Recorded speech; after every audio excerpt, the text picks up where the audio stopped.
Hello,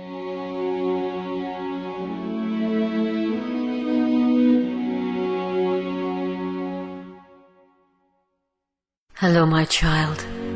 Welcome to this world. Before you grow up, there are a few things I need to tell you. You were born corrupt.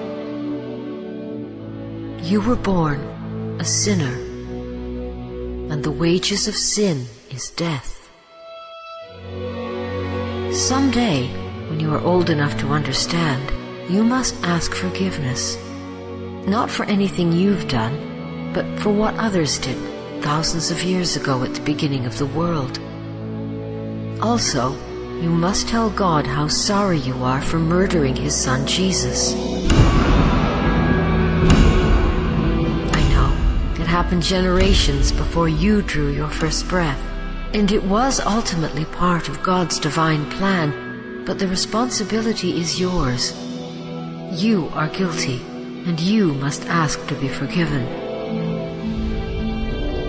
A portion of everything you produce in your lifetime must be given to God, who will never accept your offerings personally. You will listen for Him, but His voice will never be heard audibly.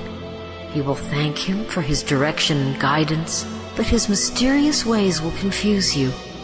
In fact, although you are more important to God than anything else in the universe, He will never show you His face or reveal Himself in any provable way.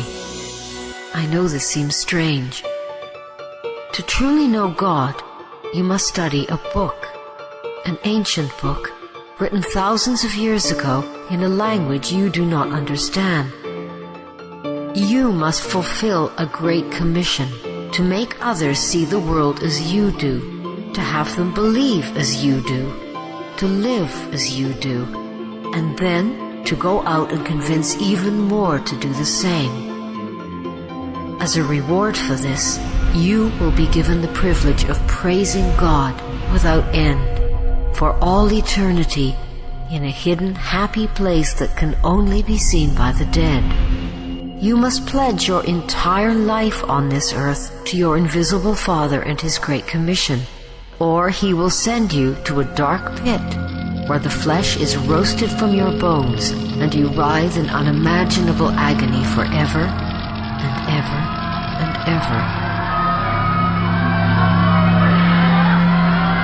But you must not do this because you fear horrible torture and pain. You must do it because you love God.